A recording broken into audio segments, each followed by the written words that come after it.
Halo semuanya, kenalin aku Nadira Safa. Kalian panggil aku Nadira aja. Jadi tujuan video ini tuh sebenarnya untuk memenuhi UAS aku, mata kuliahnya Psikologi Klinis dan Abnormal. Dosen pengampuku adalah Ibu Nadia Andromeda, SPCMC. Nah, tapi sebelum itu, di poster itu aku bakal ngasih tahu kalian tentang apa itu eksibisionisme. Nah, kalau kalian ingat kasus yang satu ini, dari kasus tersebut itu sempat viral karena ada satu video seorang perempuan di mana dia tuh melepas baju bagian atasnya. Kemudian ada temannya yang merekam. Video ini tuh sempat viral di Twitter, durasinya 1 menit 23 detik, yang akhirnya diringkus polisi lah si perempuan ini. Ya, itu adalah salah satu kasus eksibisionisme. Tapi di sini aku bukan mau bahas kasusnya ya, tapi aku mau lebih rinci membahas soal eksibisionismenya. Jadi nanti kita bakal bahas poster aku, kita breakdown, terus kemudian kita bahas satu-satu. Untuk lebih jelasnya, posternya nanti aku cantumin di Instagram aku, terus link Instagram aku bakal aku taruh di kolom description di bawah. Tuh. Nah, jadi di sini tuh ada 4 bagian ya sebenarnya. Yang pertama itu ada apa itu eksibisionisme, jadi isinya nanti adalah definisi, terus kemudian ada kriterianya, ini aku ambilnya dari DSM-5 ya yang terbaru, terus ada penyebab, terus ada bentuk-bentuk eksibisionisme yang biasanya ditampakkan oleh pelaku, dan yang paling bawah itu yang ada persentase adalah satu fakta kecil yang aku sengaja cantumin. Kita bahas yang ada di bagian pertama dulu, itu tentang definisinya. Yang pertama adalah apa itu eksibisionisme? Kalau di sini eksibisionisme adalah perilaku kelainan seksual di mana seseorang itu suka atau gemar memperlihatkan alat vitalnya kepada lawan jenis untuk memuaskan hasrat pribadi. Nah, di sini biasanya ya lawan jenisnya adalah orang yang tidak dikenal oleh pelaku. Jadi dia atau pelaku itu bakal suka kalau si korban ini menampakkan ekspresi yang takut atau kaget. Nah, itu yang bakal memuaskan hasrat pribadi si pelaku. Terus di poin yang kedua, dikatakan kalau eksibisionisme itu masuk ke kategori Diagnostic and Statistical Manual of Mental Disorder atau DSM-5, yaitu sebagai salah satu gangguan mental pada fantasi seksual atau parafilia. Lanjut ke bagian kedua dan ketiga, ada kriteria dan penyebabnya. Kita bahas kriterianya dulu. Di poin pertama, kriteria gangguan eksibisionistik dalam DSM-5 adalah berulang, intens, dan terjadi selama 6 bulan. Fantasi, dorongan, perilaku yang menimbulkan gairah seksual berkaitan dengan memamerkan alat kelamin kepada orang lain yang tidak dikenalnya, yang tidak menduganya.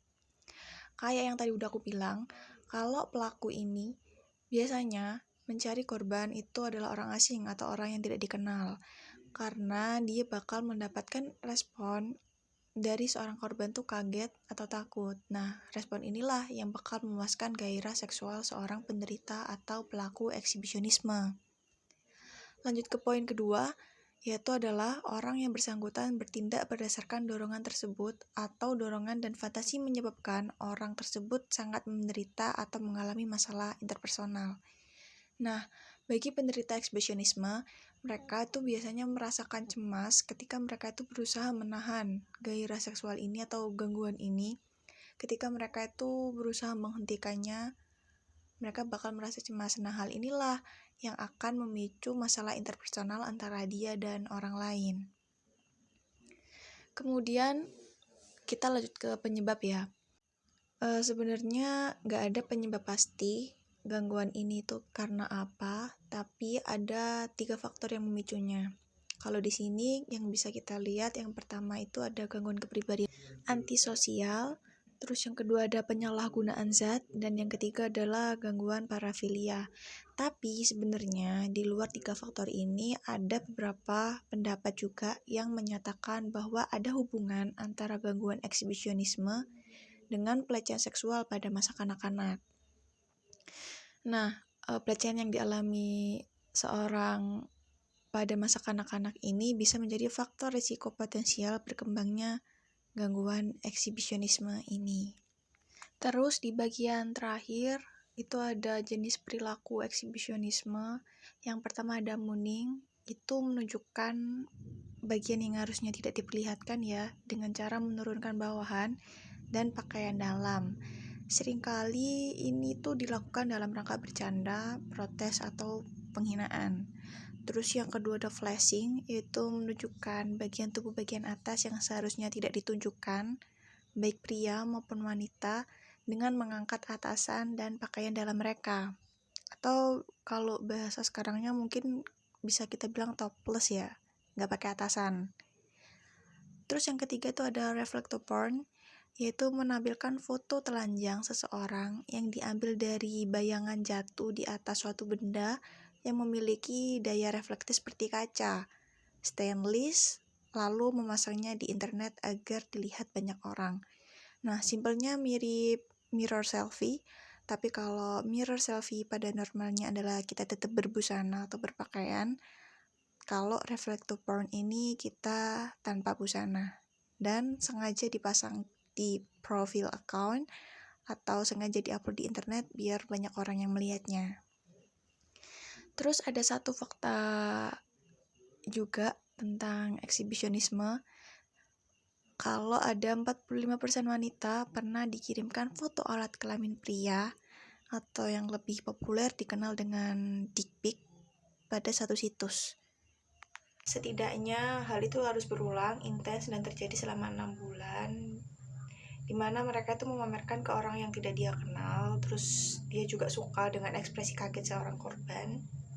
Terus kalau kita ingat-ingat lagi, sebenarnya kasus-kasus eksibisionisme ini juga membawa dampak buruk ke para korban, contohnya para wanita, karena rata-rata pelaku eksibisionisme adalah seorang laki-laki. Tapi kayak yang aku kasih tahu kasus di awal video ini, itu kan pelakunya perempuan ya, jadi nggak menutup kemungkinan seorang perempuan bisa jadi pelaku eksibisionisme juga.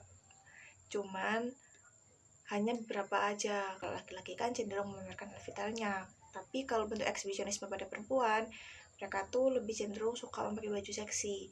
Jadi makanya kenapa jarang banget perempuan yang melakukan perilaku eksibisionisme ini. Tapi bukan berarti nggak mungkin. Nah, untuk eksibisionisme sendiri, kalau di Indonesia itu mereka udah ada hukumnya, udah ada undang-undangnya. Jadi eksibisionisme ini udah bisa masuk ke dalam kasus pelecehan seksual, karena rata-rata dan kebanyakan korban eksibisionisme ini mengalami trauma. Itu kenapa kalau kalian lihat seorang eksibisionisme, kalian bisa melaporkan ke polisi. Terus kemudian kalau kalian ada indikasi merasakan dorongan fantasi yang nggak normal atau abnormal, kalian bisa datang ke psikolog mengenai hal itu sebelum kalian menjadikan orang lain sebagai korban, biar lingkaran setan nggak terulang gitu. Oke, kayaknya sekian video dari aku. Bye.